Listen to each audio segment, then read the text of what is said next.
Shalom Bapak Ibu Saudara sekalian, salam sejahtera. Hari ini kita akan bersama-sama merenungkan satu bagian firman Tuhan dari Markus pasalnya yang ke-12 ayat 1 sampai 12. Markus pasal 12 ayat 1 sampai 12. Saya akan membacakan bagian firman Tuhan ini dan Bapak Ibu bisa menyimaknya. Perumpamaan tentang penggarap-penggarap kebun anggur. Lalu Yesus mulai berbicara kepada mereka dalam perumpamaan. Adalah seorang membuka kebun anggur dan menanam pagar sekelilingnya. Ia menggali lubang tempat memeras anggur dan mendirikan menara jaga. Kemudian ia menyewakan kebun itu kepada penggarap-penggarap, lalu pergi ke negeri yang lain. Dan ketika sudah tiba musimnya, ia menyuruh seorang hamba kepada penggarap-penggarap itu untuk menerima sebagian dari hasil kebun itu dari mereka.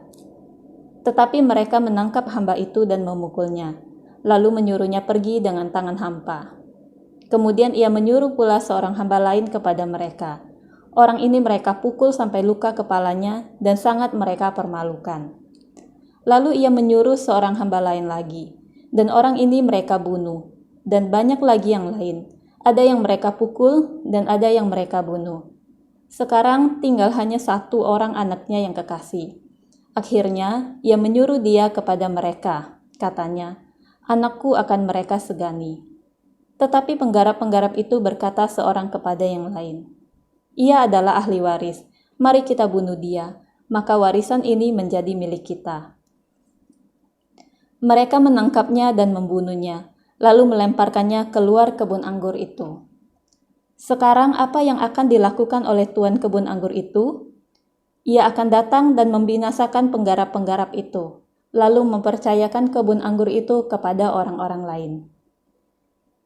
Tidak pernahkah kamu membaca nas ini? Batu yang dibuang oleh tukang-tukang bangunan telah menjadi batu penjuru. Hal itu terjadi dari pihak Tuhan, suatu perbuatan ajaib di mata kita. Lalu mereka berusaha untuk menangkap Yesus, karena mereka tahu bahwa merekalah yang dimaksudkannya dengan perumpamaan itu. Tetapi mereka takut kepada orang banyak, jadi mereka pergi dan membiarkan dia. Bapak Ibu Saudara sekalian, ketika membaca bagian firman Tuhan ini, apa yang pertama kali muncul di pikiran Bapak Ibu? Ketika membaca bagian firman Tuhan ini, hal pertama yang saya pikirkan adalah betapa jahatnya penggarap-penggarap kebun anggur itu, betapa tidak tahu dirinya mereka. Namun siapakah mereka sesungguhnya? Sebelumnya mari kita cari tahu dulu siapa pemilik kebun anggur dan utusan-utusannya itu. Pribadi yang digambarkan di dalam perumpamaan ini sebagai pemilik kebun anggur adalah Bapa di surga. Lalu utusan-utusan yang dikirimnya adalah para nabi dan utusan-utusan yang diperintahkan untuk mengingatkan bangsa Israel supaya bertobat. Namun kebanyakan mereka justru ditolak, bahkan ada juga yang dibunuh. Dan dalang dari pembunuhan tersebut kebanyakan adalah para pemimpin-pemimpin agama waktu itu. Lalu pribadi yang digambarkan sebagai anak dari pemilik kebun anggur di sini adalah Tuhan Yesus sendiri. Dan penggarap-penggarap kebun anggur yang jahat adalah para pemimpin agama waktu itu. Mereka adalah ahli-ahli Taurat dan orang-orang Farisi.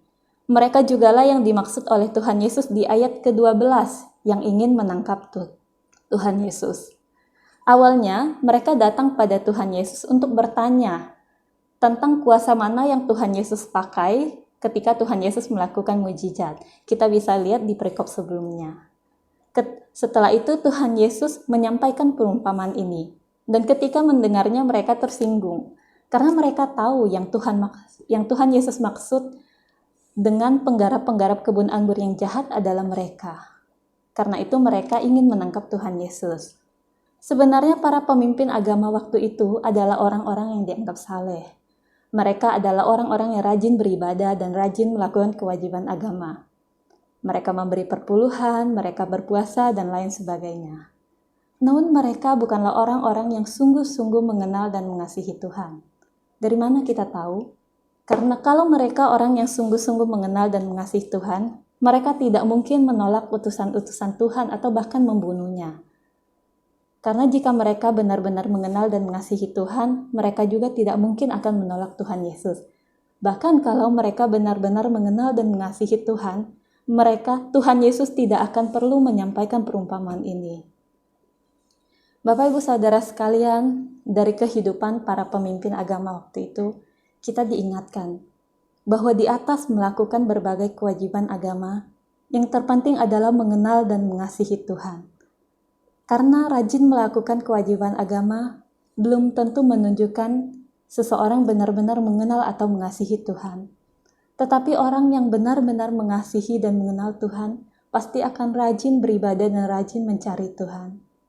Saya pikir kita juga perlu sering-sering mengecek kewajiban-kewajiban agama yang kita lakukan, atau ibadah-ibadah yang kita lakukan. Apakah semua itu lahir dari kasih dan pengenalan kita atau Tuhan, atau kita melakukan semua itu karena sudah biasa beribadah, sudah biasa melakukan itu semua.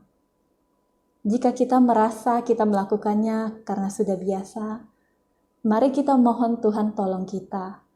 Mari kita minta Tuhan untuk isi hati kita. Isi hati kita dengan kasih agar kita bisa kembali mengasihi Tuhan. Isi hati kita dengan kerinduan untuk mengenal Tuhan. Tuhan Yesus memberkati kita semua.